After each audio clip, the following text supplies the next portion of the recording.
Next question. Motion of an aeroplane is represented by velocity time graph. Chapter 1 dimension motion. അതിന് ഗ്രാഫിനെ base ചെയ്ത് question 1 dimension മോഷനിൽ the distance covered by aeroplane. Velocity time graph എന്തിട്ട് distance വെച്ചാൽ direction ഒന്നും reverse ആവുന്നില്ല, അപ്പോൾ area ചെയ്താൽ മതി. അപ്പോൾ distance is equal to area under the graph.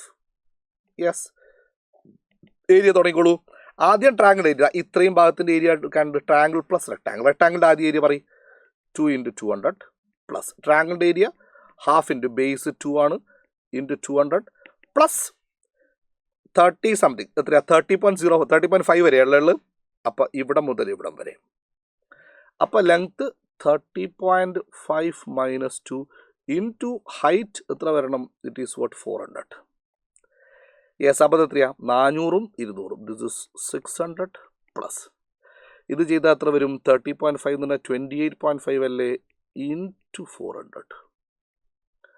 Yes, അപ്പോൾ ഇത് 600 പ്ലസ് ഏകദേശം പറഞ്ഞാൽ മതിയെങ്കിൽ ഇത് 30 × 400 3 12 ഏകദേശം 12,000, റൈറ്റ്? ഇത്രയും മീറ്റർ. അപ്പോൾ ഇത് ചെയ്ത് കഴിഞ്ഞാൽ ഓൾമോസ്റ്റ് ഈക്വൽ ടു എത്ര കിട്ടും? This is almost equal to 12 kilometre. Exact value അല്ല, കാരണം വാല്യൂ 12ൻ്റെ അടുത്ത് വേറെ ആൻസർ അതിൻ്റെ അകത്തില്ല. ആൻസർ കിലോമീറ്ററിലാണ് പറഞ്ഞു. അപ്പോൾ ആൻസർ ഈസ് 12, ഏകദേശം 12 കിലോമീറ്റർ. 11 point something കിലോമീറ്റേഴ്സ് ഒക്കെ വരിക, റൈറ്റ്? റൗണ്ട് ചെയ്ത് കഴിഞ്ഞാൽ 12 കിലോമീറ്റർ വരും. ഫൈൻ.